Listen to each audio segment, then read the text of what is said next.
Bienvenidos y bienvenidas a Nuestra Voz Existe. El día de hoy tenemos un programa súper importante.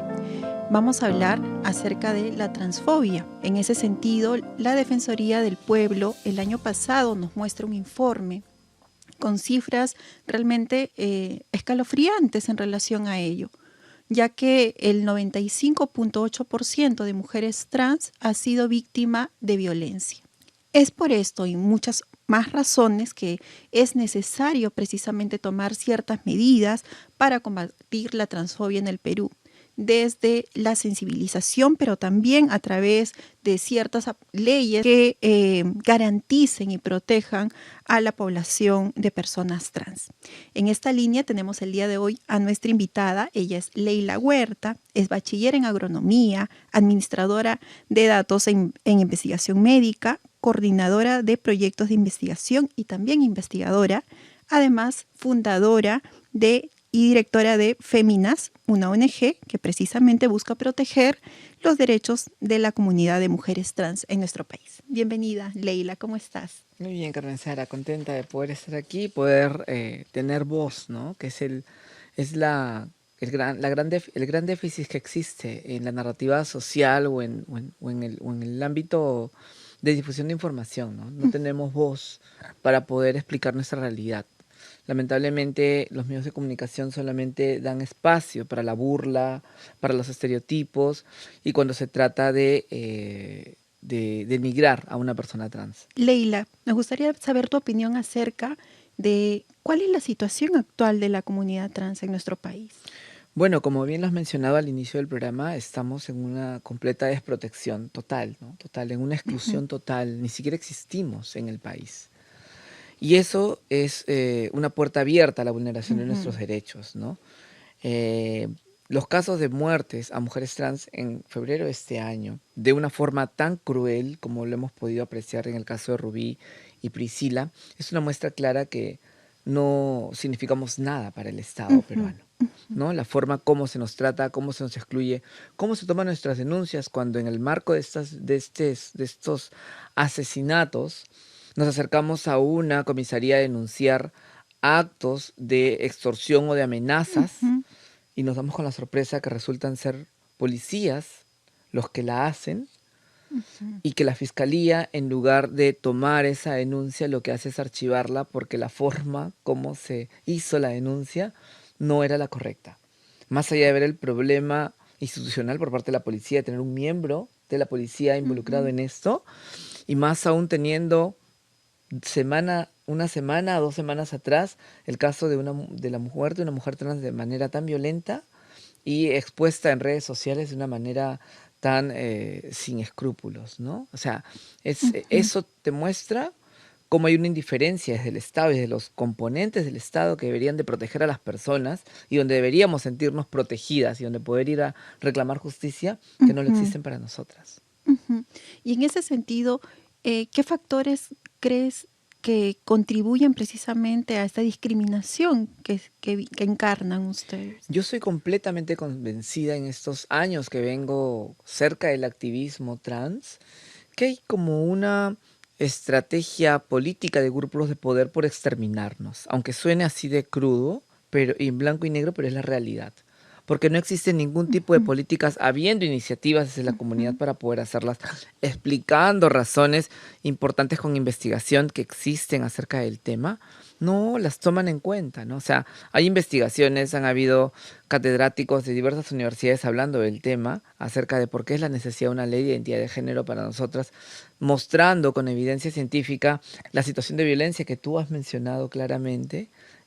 Sin embargo, no hay ningún tipo de interés por verlo o tomarlo de esa manera, ¿no? Entonces yo sí creo que existe todo una inversión de dinero hasta ello para mantener una narrativa social en el Estado, en el país, en la sociedad, que nos haga ver como entes malignos en la sociedad y que por ello se nos debe de exterminar, legalmente y socialmente. Eso es lo que ocurre en el país, ¿no? Eso yo creo que es la principal razón por la cual nos encontramos en esta situación.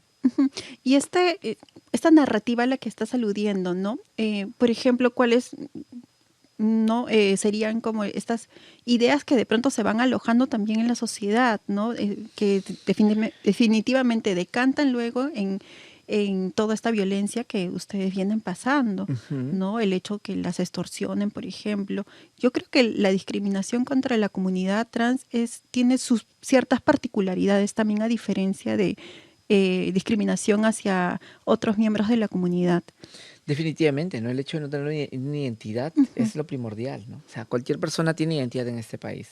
La identidad que se nos asigna no es con la que nos identificamos ujú, y es la que, la que el Estado utiliza para discriminarnos.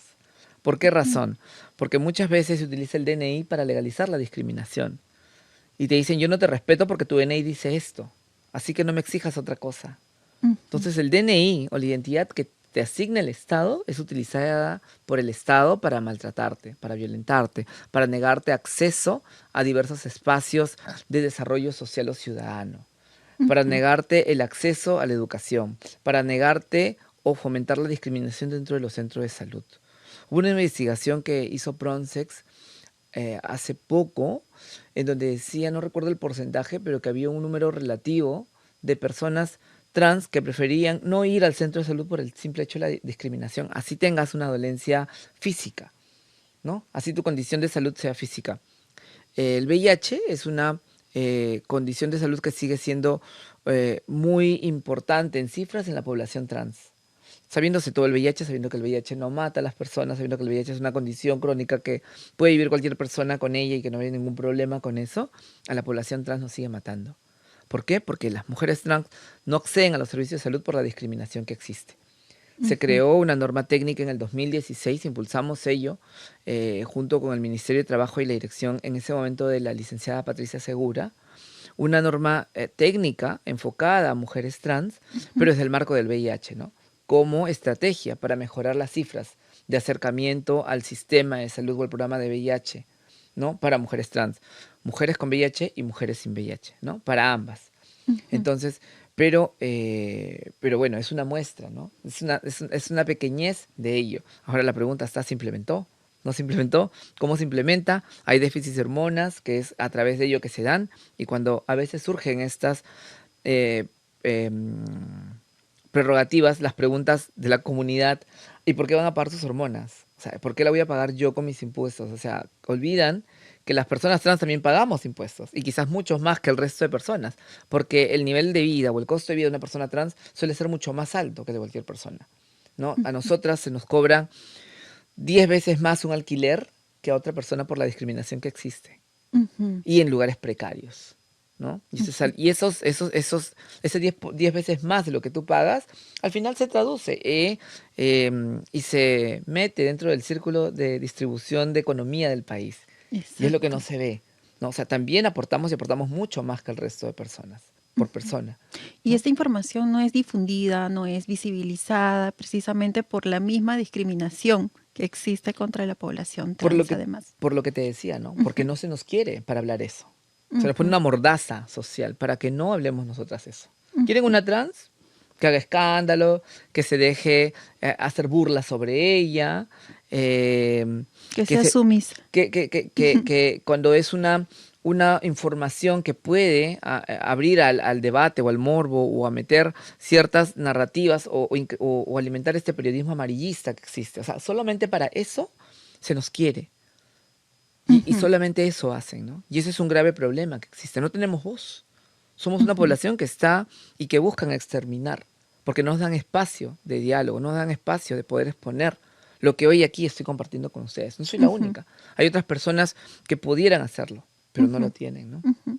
Leila, y en relación a tu propia experiencia, ¿no? Quizás eso también nos ayuda y también abre precisamente esta otra mirada hacia la población de la comunidad trans, ¿no? Porque si bien tú has mencionado muchos estereotipos de cómo se les señala, cómo se les observa, cómo se les quiere posicionar en la sociedad además, y son estereotipos que se van reforzando precisamente, principalmente creo que en los medios de comunicación, ¿no?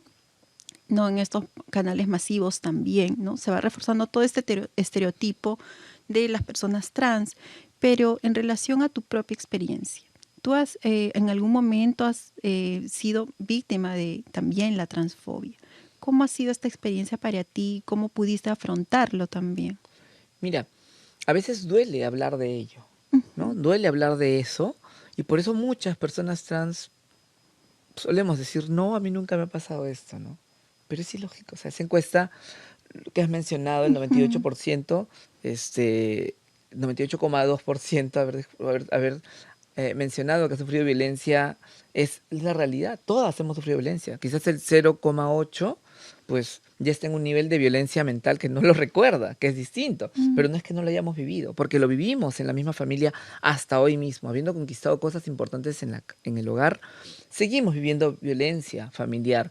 Cuando tu familia no te ve de la misma forma como ve a tus hermanos o hermanas, ujú, que son heterosexuales y que son cisgénero, es violencia, porque ujú, es trato diferenciado frente a nosotras, ¿no?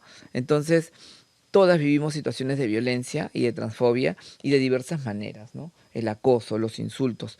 Poderte mencionar un ejemplo específico, pues sería difícil, porque lo ujú, vivimos a diario y a cada momento vivimos la discriminación. Desde ujú, cualquier punto de vista que tú lo veas, desde cualquier ámbito en donde te quieras desarrollar, hasta la mujer trans profesionalizada, entre comillas, ¿no? Vamos a mencionar que ya profesionalizada, que se desarrolla un ambiente social y laboral bueno, ujú. sufre discriminación, porque al final no puede desarrollarse, por ejemplo, en el plano sexoafectivo laboral como cualquier otra, porque es vista diferente, y eso es discriminación, y eso es violencia. A veces queremos hacer sentir de que no, no, yo sí trabajo en tal cosa, y a mí nunca me han discriminado, pero puedes relacionarte sexoafectivamente con algún trabajador de tu trabajo sin que sea escondido, o sea, sin que haya bullying. O sea, Ujú. seamos realistas, puede pasar. Entonces no podemos decirte que vivimos en una sociedad en la cual me están respetando a mí. Te respetan quizás porque eres una trabajadora, has tenido la oportunidad y produces para esa empresa. Pero en el ámbito social, laboral, ¿sucede eso? ¿O siguen habiendo bromas que tienen que ver con la identidad, que tienen que ver con la orientación sexual de las personas? Ujú. Entonces, eso es donde tenemos que mirar. Entonces, que una persona trans diga que nunca sufrió violencia es a veces querer simplemente invisibilizar o no recordar momentos de dolor que nos ha pasado, ¿no? O que quizás sí los olvidaste, porque te duelen tanto que tratas de olvidarlo o tratas de minimizarlos o justificarlos. Sí, a veces pensaba que también esto de negar algo que produjo mucho dolor es una forma de, no sé, de encontrar cierto equilibrio para poder continuar en la vida muchas veces, Ujú, ¿no? Aunque precisamente porque esto produce mucho dolor ujú. específicamente, ¿no? Y Leila, en relación a la identidad de género, creo que es un tema que he seguido hablando un poco más, ¿no? En diferentes medios y principalmente creo que en espacios de activismo, por ejemplo, ¿no? En espacios también académicos. Pero también nos preguntábamos acerca de la sociedad en general, ¿no? Del ciudadano de a pie, ciudadana de a pie y ciudadana de a pie, cómo se puede educar quizás a la sociedad en relación, o cómo crees tú que se podría educar de una forma más pertinente en relación a la identidad de género de la comunidad o de las personas trans. Mira, yo creo de que es el único espacio que nos queda, Ujú, lamentablemente, para poder hacer incidencia o hacer un cambio social. Porque lamentablemente el ámbito político está completamente, pues, y los ámbitos de poder en el país son completamente transfóbicos. Y como lo mencioné antes, y no me voy a cansar de decirlos, tienen una política de exterminación frente a nosotras. Esa es la ujú, realidad. Entonces yo creo que el ámbito social, el ámbito de la incidencia pública es lo que nos queda a nosotras. Y es ahí donde también creo que la sociedad civil trans, las organizaciones, es donde deben de cumplir ese rol, o tenemos que cumplirlo, porque nos toca hacerlo. Porque no hemos conseguido nada yendo por el otro lado. Eso no quiere decir que no sigamos por ese camino.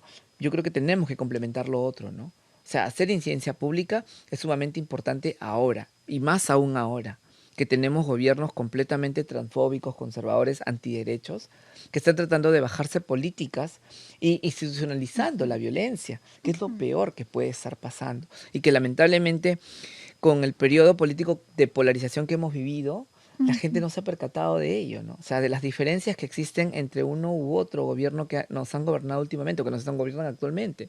O sea, la gran diferencia de lo que pasa hoy es que esa violencia se está institucionalizando. Si el anterior ujú, gobierno solamente quiso robar, no solo roba, sino también institucionaliza o legaliza la violencia a través de leyes. Y ese es un grave problema y mucho más complicado de erradicar, porque se establece y legaliza la violencia hacia nosotras. Ujú. Entonces, yo sí creo que es sumamente importante aquí el rol de la sociedad civil, el rol de las organizaciones trans, ¿no? De poder hacer incidencia pública en la gente. Si bien es cierto, antes se han tenido políticas o leyes que nos han incluido de alguna manera y que han podido ir trabajando un poco en la conciencia social de las personas, hay más aceptación por el tema. La educación con enfoque de género ha sido algo sumamente importante para la sociedad y lo vemos ahora, al no vivir tanta violencia social en el común de la gente. Ujú. Es, pero de la forma legal, institucional, política, sí la hay. Sí, sí hay violencia. Entonces yo creo que es importante por eso aprovechar esos espacios para poder mantener esta conciencia de respeto, esta conciencia de entendimiento, por qué las personas trans merecen un documento de identidad que las represente, ¿no? Por qué es Ujú. que no, por qué es que entiendan por qué es que esa identidad asignada no genera ningún tipo de piso igualitario contra todos, sino al contrario, Ujú. te genera situaciones de violencia, ¿no? Ujú. Porque si tú vas a ir a trabajar a un call center, vamos a poner como ejemplo, tú vas a ir a desarrollarte para poder captar clientes y punto. No para que se fijen cuál es cuál es tu genitalidad, cómo te Ujú. identificas, cómo te expresas, ¿no? Sin embargo, mostrar ese DNI hace ello, Ujú. incrementa el morbo, ¿no? O sea, tiene que ver porque ya evidencia quién eres. ¿Con qué genitales fueron con los que naciste o fueron los que usaron para asignarte al momento, el sexo al momento de nacer? Ujú. ¿No? Ujú. Leila, y a propósito justo de que te estás refiriendo a la identidad de género, ¿no? Y te refieres también al plano legal. ¿Tú qué opinas sobre la ley de identidad de género en el Perú? O sea, ¿tú crees que tal vez es un mecanismo que permite o es suficiente tal vez para proteger a la población trans? No creo que sea suficiente, pero sí es un paso, un gran paso frente al tema. Es Ujú. sumamente importante. En muchos países ya en América Latina, pues tienen una ley de identidad de género, ¿no? Ecuador, Chile, Bolivia, Argentina, Uruguay, ¿no?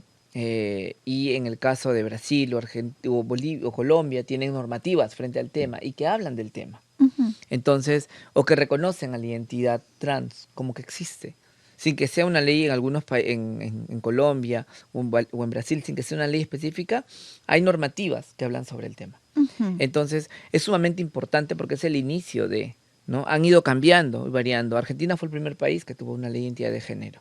Sin embargo, se va modificando y va siendo más complementaria porque vas reconociendo que hay otras necesidades que Ujú. cubrir. Entonces, sí, definitivamente es un primer paso para poder conquistar derechos, el reconocer que existes. Luego de ello van a venir muchas cosas más porque se necesita aún. Se necesita tener leyes para que la sociedad crezca y mejore. Eso es el rol del Estado. Ujú. Hacer leyes para poder crecer, para poder ser mejores.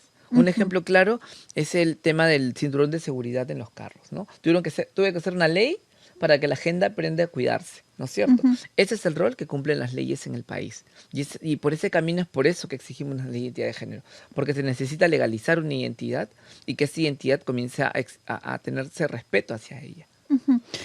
Que la ley también se vaya acomodando o vaya en acorde, ¿no? O con pertinencia acerca de las nuevas necesidades que van surgiendo o las necesidades que en un principio no habían sido visibilizadas Así también. es. Y que como no son visibilizadas, las menosprecias, Ujú. porque no entiendes, ¿no? O sea, si es que tú vas a mirar la situación de violencia que ha podido vivir la población trans en el país desde los 70, 80, 90, si lo miras desde la perspectiva de los medios de comunicación, que te das cuenta que simplemente se burlan de una Dayanita en televisión, nada más, Ujú. Ujú. entonces ahí nomás te das cuenta que no vas a reconocer jamás la situación de violencia que puede vivir una mujer trans que se encuentra en precariedad porque no pudo desarrollarse de ninguna forma, porque la echaron de casa, porque no pudo educarse, porque no pudo acceder a trabajo, porque no pudo tener herramientas para desarrollarse socialmente, porque fue discriminada, porque tuvo que ser víctima de prostitución, porque las Ujú. mujeres trans estamos en situación de prostitución y en antes mencionaste sobre el tema económico y no solamente sobre el tema económico, también sobre el tema social, porque una población que es excluida, no te quedan otras herramientas. Ujú. Puede ser que seas estilista, puede ser que seas trabajar en un call center, puede ser que seas trabajar en el banco, no sé, en el banco Interbank, por ejemplo, pero al final eres vista socialmente simplemente como un objeto del placer. Y por más cargo que puedas alcanzar en el banco Interbank, nadie se va a acercar a ti o va a invitarte a salir, o bueno, o no va a ser tan común que lo va a poder hacer alguien, porque sabe que una mujer trans no le da estatus a un hombre cis en la sociedad. ¿Y qué Ujú. va a buscar? Solamente verte a escondidas. Y por más que sea funcionaria del Banco Interbank, empiezo pidiendo el chifa, empiezo pidiendo la gaseosa, empiezo pidiendo, no sé, las cervezas o lo que fuera para poder aceptarlo en mi casa. Y eso comienza a ser un intercambio de sexo por dinero. Y por más Ujú. funcionaria que seas, es prostitución. Sea Ujú. crudo o no, es así.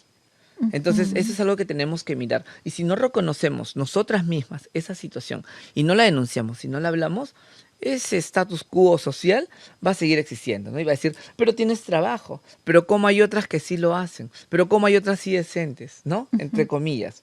Pero que al final, ¿qué es lo que te toca vivir? Te toca vivir una relación como cualquier cis en la sociedad, que puedes tener el desarrollo social como cualquier persona, o vas a vivir una relación a escondidas, o vas a vivir una relación si es que pasas cis, si es que no se te nota que eres trans, Ujú. ¿entiendes? Ujú. Entonces, si partimos desde ello, entonces no es pues, o sea, no estás siendo trans, ¿no? Están Ujú. siendo respetuosos con lo que representas, con el dibujo, con el disfraz que puedes aparentar, pero no por Ujú. quien tú eres. No Ujú. por Leila Huerta, mujer transexual, sino por Leila Huerta y punto, nada más, porque no pareces trans, ¿no? Entonces, Ujú. esa es una cuestión también importante que tenemos que mirar al momento de ver la prostitución, ¿no? Y Ujú. no solamente mirar el tema económico, que lamentablemente en este sistema machista, patriarcal y capitalista nos hace mirar solo lo económico, ¿no? Estamos todos enfocados en lo económico y no miramos lo social, no miramos Ujú. los derechos de las personas. Sí, aparte también pensaba en esta dualidad, ¿no? Que existe este marco legal donde también están en situación de vulnerabilidad, pero también este otro sistema que es el sistema social, ¿no? Donde precisamente están las normas, los estereotipos y todo sobre lo que también se sostiene precisamente estas conductas discriminatorias y toda esta dinámica de interacción donde se termina vulnerando, ¿no? A las personas. Y en relación, Leila, de los medios de comunicación, hace un momento hablábamos, ¿no? Del caso, por ejemplo, de Dayanita. Eh, ¿Qué opinión tienes tú acerca de la responsabilidad o el papel que juegan los medios de comunicación en la lucha contra la transfobia? Ahorita que me lo mencionas me haces pensarlo y asemejarlo quizás para que quienes puedan vernos lo identifiquen. O sea, los medios de Ujú. comunicación cumplen un rol tan importante en el país para instalar narrativas sociales que favorecen a grupos de poder. Lo hemos visto en el plano político, ¿no? O sea, cómo estos medios se han prestado para poder mostrar lo que intereses particulares querían que se muestren, Ujú. ¿no? Entonces, lo mismo pasa con la población trans, tal cual, ¿no? O sea, tal cual. O sea, ellos arman todo un estereotipo de lo que quieren que la sociedad piense de ti. Entonces, a veces hablar que los medios de comunicación tienen un rol eh, muy buenos, ¿no? Que hay que defender la libertad de expresión y cosas por el estilo y muy independientes. Al final de cuentas, en el país no ocurre. En el Ujú. país no hay una libertad, no hay una prensa independiente e imparcial que dé una opinión imparcial frente al tema o que dé simplemente información acerca del tema. En el país, los medios de comunicación simplemente difunden información Ujú. que les convenga a quienes les pagan por difundir esa información. Pero no es que vengan a decir que son buenitos y que ellos son las mansas palomas y que son afectados por los gobiernos. No, ellos simplemente son, lamentablemente, son los sicarios, ¿no? Los sicarios sociales de la sociedad. Ese es el rol de, lamentablemente, en nuestro país que cumplen los medios de comunicación, porque Ujú. son eh, sicarios a sueldo, ¿no? Ujú. Porque con sus narrativas instaladas en la sociedad matan comunidades, ¿no? Asesinan comunidades. Ujú. Y eso es algo que tenemos que percibir y que ver y que decirlo, ¿no? Cuando Ujú. tengamos momento de decirlo. Y si no lo quieren decir y no es así, perfecto, que me callen la boca y que hagan otra cosa y que me dejen en ridículo. Si quieren hacerlo, que lo hagan. Con gusto lo aceptaría porque me están demostrando que no es la percepción que yo tengo, ¿no? Sino que yo me estoy equivocando y que no es así. Pero lamentablemente no ocurre. No Ujú. ocurre y no hay esto, ¿no? No hay esta situación. Un caso claramente vergonzoso es el caso de Thalía Solís, ¿no? Hace menos de hace un mes, Ujú. esta muchacha, una mujer trans con problemas de salud mental, que lo tiene que determinar, no sé si serán problemas, pero con un tema de salud mental que tiene que determinarlo un psicólogo, Ujú. y un psicólogo libre de prejuicios, obviamente, se le maltrató de forma completamente desgarradora. Los medios de comunicación fueron, pero completamente sanguinarios con ella, ¿no? O sea, medios de comunicación, y en ese orden, ¿ah? Medios de comunicación, líderes políticos, ¿no? Líderes políticos, funcionarios del Estado, como la ministra de Salud específicamente, que se le decir estupideces completamente. Y en tercer lugar, el Ministerio Público, buscando figuras legales para acusarla. O sea, cuando la niña salió a los 2 días, estuvo detenida 2 días, salió a los 2 días porque no le encontraron nada, porque los policías, que cumplieron un buen rol y hay que reconocerlo, cumplieron un buen rol en este Ujú. momento, la protegieron, y como ellos saben, y quizás ahí tiene que ver, y ver que como el enfoque de género ha ayudado, ¿no? Porque estos Ujú. policías la protegieron, y se dieron cuenta que en realidad esta muchacha no era ninguna agresora sexual, porque ellos Ujú. saben y conocen los perfiles de las personas. Ujú. Entonces, ellos sabían de ello y por eso también fueron cuando no tenían que declarar, porque no encontraban nada acerca de ella. Ningún medio probatorio. Completamente, pero Ujú. te diste cuenta cómo los medios de comunicación, como los líderes políticos, como funcionarios del Estado y como el Ministerio Público sí salieron a declarar tontería y media y buscando figuras legales para acusarla. Y no hubo nadie ni nada después, detrás, que diga lo contrario. Entonces, eso te muestra cómo existe todo un sistema alrededor de poder, porque son sistemas de poder Ujú. que son los que gobiernan para exterminarnos, ¿no? Para hacer añicos con nosotras. A la semana La siguiente, violencia estructural. completamente, a la semana Ujú. siguiente salió un cura en San Juan Lorigancho que había estado sentenciado por violación y es bien cómica la forma como se informa Ujú. sobre ella y cómo fue tratada la noticia de Thalía Solís, ¿no? Y eso es una muestra clara que Ujú. tenemos que mirar y que la gente pueda darse cuenta cómo estos medios de comunicación simplemente son asesinos a sueldos, ¿no? Asesinos sociales a sueldos, ¿no? Sicarios sociales a sueldo. Exacto, exacto. Bueno, tienes mucha claridad, Leila, en relación a ello. Y creo que en parte también es porque da mucha impotencia también el hecho de ver este tipo de situaciones tan injustas, ¿no? Como bien decías, si la persona tiene algún tipo de trastorno o alguna, no sé, psicopatía, no sé, lo que tenga en relación a su salud mental, pues tendría que ser determinado por un profesional con una especialidad sobre ello, ¿no?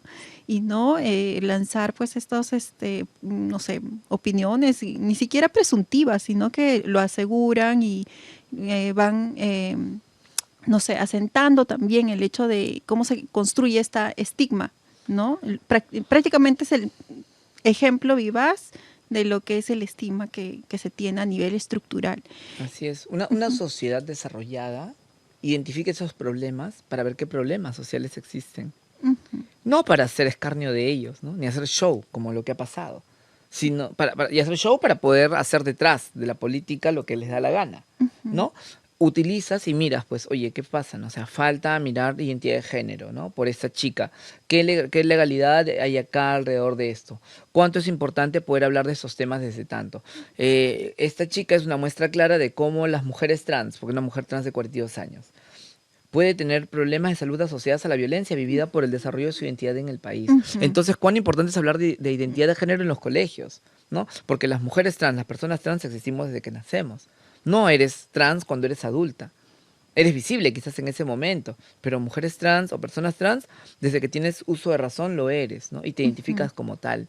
Que un marco social existente binario te diga que no es así, no quiere decir que las personas no existan o que no estén Ujú. ahí. Y una Ujú. muestra de ellas somos nosotras, ¿no? Ujú. Ujú. Y Leila, ya con esta pregunta terminamos nuestra entrevista. ¿Qué cambios te gustarían ver a ti en relación a los derechos en general de la comunidad trans en nuestro país? Bueno, definitivamente tener una ley de identidad de género sería lo ideal, ¿no? Creo que sería el primer paso para ello, Ujú, ¿no? Había una iniciativa presentada en el 2016, importante, por un grupo de mujeres trans, que lamentablemente por estas idas y venidas políticas y cómo se maneja la política en el país, no ha llegado a más, ¿no? No se ujú, encuentra ni siquiera hoy nuevamente, o sea, por más que en el 2016 se presentó y se mantuvo ahí, recién en el segundo congreso fue que se debatió y por la Comisión de la Mujer se aceptó un dictamen favorable. Nunca se llegó a debatir en el Congreso porque no se puso en fecha. En este periodo, en este periodo legislativo o en este nuevo periodo, se desarchivó ese proyecto de ley, pero desarchivarlo es como que empiece todo de cero nuevamente. Y ni siquiera ha mm, pasado, ni siquiera está en ninguna comisión debatida ni nada por el estilo, ¿no? Así, ni ujú. tampoco no tengo fe de que lo puedan hacer, ¿no? Porque no hay interés por tocar esos temas dentro de los grupos de poder que nos están manejando y dominando desde el año pasado, ¿no? Ujú. Sí, súper complicado además. Sin embargo, no se pierde la esperanza de continuar, porque si bien tal vez en este momento, con esta coyuntura política, con estos gobernantes, con la gente que está en el poder, tenemos, no sé, la tenemos un poco verde, por decirlo así, en el sentido de que va a ser mucho más complicado, pero sin embargo, creo que tú como activista y las demás compañeras, compañeros como activistas no se cansan, siguen activando, siguen sensibilizando, que creo que es un compromiso y una tarea súper importante que vienen realizando. Es además loable porque a través de ello están generando cambios también en la sociedad. Quizás no en este momento a una gran escala como nos encantaría, pero yo creo que cada activación, cada entrevista también, porque tenemos la posibilidad de llegar a más personas, de escuchar, que escuchen tus testimonios, que escuchen tu mensaje también, y también la claridad con la que tú señalas y denuncias también lo que ocurre en la sociedad en relación a la comunidad trans, creo que es súper importante, ¿no? Porque también a través de ello va resonando en cada persona y creo que lo que tú has mencionado, además me parece súper importante porque hay esta posibilidad de contrastarlo con lo que vemos en la realidad. O sea, lo has dicho de una forma también clara, ¿no? Que podemos entenderla y que uno se pone a recordar diversas situaciones, tanto en los medios, en la vida cotidiana, lo que escuchamos también a través de las noticias y nos permite precisamente contrastar lo que vienes diciendo con la realidad. Y es innegable, es algo que no se puede negar. Ujú. Y como me decía temprano, hijita Catalina, lo que ¿cómo me decía? Lo que nos duele nos hace más fuertes, ¿no? O sea, lo Ujú, difícil nos hace más fuertes, ¿no? Porque está pasando un proceso de salud complicado y me decía eso, ¿no? Pero lo que nos hace daño nos hace más fuertes, así que sigo aquí, ¿no? Sigo aquí, estoy mejor y estoy avanzando. Y creo que es ujú, lo que tú mencionas, ¿no? O sea, ujú, sí, es cansado, es un poco pesado y a veces quieres hacer otras cosas, pero no sé, creo que es algo también innato que las personas tenemos algunas, ¿no? Que, ujú. que por más que te cansas y vas, pero regresas, ¿no? Porque en realidad te indigna ver tantas cosas. Y bueno, pues no le quitas nada a nadie, ¿no? Es tu esfuerzo y si quieres ser quejona, pues seguimos siendo quejonas. Claro, y es súper importante esto porque cuando te escucho, digo, creo que todo el activismo también, ¿no? No todos lo hacen. Ujú, ¿Qué nos lleva también o qué las lleva también a tomar estos roles también? Creo que es súper particular además, pero que creo que construye su identidad política, su identidad personal también, ujú, ¿no? Y la identidad social que ustedes tienen. Entonces creo que tienen una identidad particular en ese sentido, ¿no? Y una identidad que también está abocada a lo social, porque piensan, de hecho, en sus propias experiencias, pero también en la comunidad, no solamente en la comunidad propia, sino también en interacción con el resto de personas que también, pues, hay muchas diferencias, pero cómo conviven también esas diferencias dentro de un marco de respeto, que es lo más importante. No de tolerancia, sino de respeto. sí, claro, la tolerancia tú la puedes tener con Carmen Alba, ¿no? Y su asqueroso racismo. Y eso es, ¿no? O sea, por las formas respetarla en cierto lugar y no tirarle un combo. No, pero Pero de ahí de ahí al respeto hay una gran diferencia, ¿no? O sea, y lo menciono porque es una tara, ¿no? Lo que tiene esta persona. Y las taras se pueden tolerar, por así decirlo, por ciertas, pues siempre y cuando no afecten a las personas. Pero el respeto es algo que debe ser innato en todos, ¿no? En todos. Y me haces pensar tantas cosas que a veces en este polarizado país que nos encontramos, escucho a muchos personas que hablan, por ejemplo, de la educación cívica y que debe regresar. Y me pongo a pensar, pero ellos la educación cívica que yo recuerdo cuando estudié era el respeto ciudadano. Ellos respetan a las demás personas, o sea, Ujú. hablan de respeto ciudadano, pero oye, nosotros hemos construido este Perú de ahorita, ¿no? Entonces, si está como está es porque no hemos podido aplicar lo que en cívica te enseñaron, ¿no? Que es el respeto a las normas, a las reglas, a ello, ¿no? Entonces, es bien, bien complejo, ¿no? O sea, ayer me acordaba de esta frase porque me estaba yendo a mi casa y estaba justo en el cortijo y vi un audit yéndose, y mucha gente debe ser que pasa por ahí lo sabe, en República de Panamá, pues un audit yéndose por el carril contrario para poder pasar más rápido y llegar a Castilla más rápido, ¿no? Entonces ahí dices, oye, un audit, bueno, quizás lo tiene un hombre que llevó cívica, ¿no? Y que tiene dinero y que está en un estatus, ¿no? Porque no era cualquier carro. Ujú. Y hace eso. Entonces, ¿de dónde hablamos de respeto, A no? O veces me sea, parece más cuestionable cuando la gente que ha podido tener acceso a educación y tiene todos los privilegios o sea, que ese tipo de, no sé, de acciones tan cuestionables, incluso de discursos, narrativas y demás, me parece más cuestionable en ellos que lo han tenido, bueno, todos esos privilegios que en personas que tal vez no han tenido los privilegios. A veces ujú. siempre entro en esa duda también, ¿no? Y Leila, para terminar, ¿te gustaría dar unas palabras finales a nuestro público? Sí, yo creo que gracias por estar aquí, por este espacio.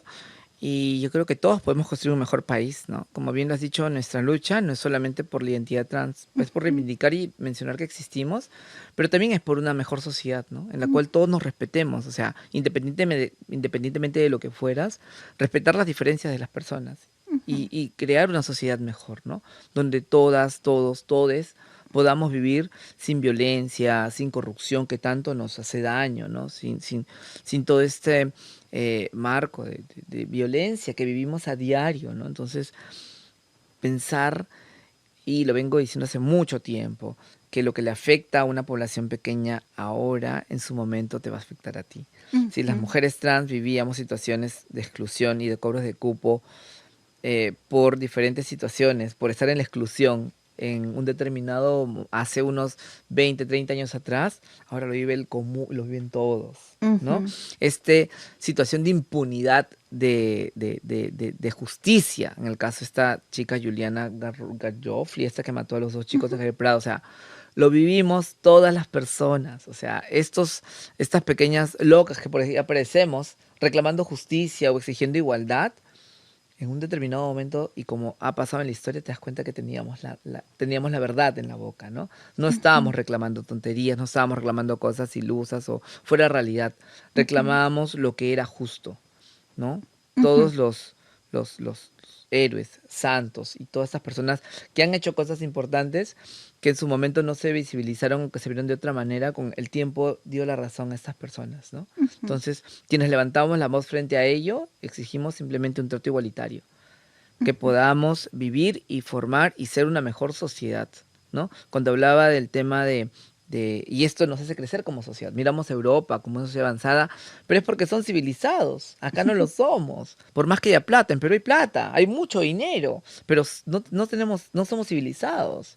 Tú te vas a Bolivia, te vas a Ecuador y ves la diferencia social que existe en materia de derechos cívicos, en educación cívica que tanto hablan, te das cuenta, en el simple hecho de cómo se maneja el transporte en esos países, cómo la gente se para esperar que pasen las personas, da prioridad a las personas. Aquí no. Aquí te meten el carro. Ese señor con el Audi y con tanto dinero quizás, te aseguro que no va a parar para que una persona cruce la pista. Él va a ujú. preferir pasar. Y ahí te das cuenta que por más dinero que tenga el país, o sea, en ámbito cívico estamos hasta las caiguas, ¿no? Completamente hasta las caiguas, ¿no? Bueno, que no sé si es que estará bien usar a la pobre caigua Caigo. como ejemplo para decir algo malo, pero estamos mal, ¿no? Como personas estamos Deficientes. mal, como, Ujú, como sociedad y como civilización estamos, pero retrasados completamente, ¿no? Y Vale. nada, y eso, te das cuenta, podemos construirlo todos, solamente con respeto, solamente es lo único que estamos levantando la voz del respeto, que tenemos que respetarnos entre peruanos, entre peruanes, tenemos que respetarnos. Esa es Ujú. la única consigna que tiene la población trans hacia adelante, ¿no? Vale, muchas gracias, A ti, Leila, por la a ti, entrevista. Carmen Sara. Bien, bueno, no se olviden de compartir esta información y todo va a salir en la cajita de descripción para que nos puedan seguir en nuestras redes sociales. Nos vemos el próximo programa.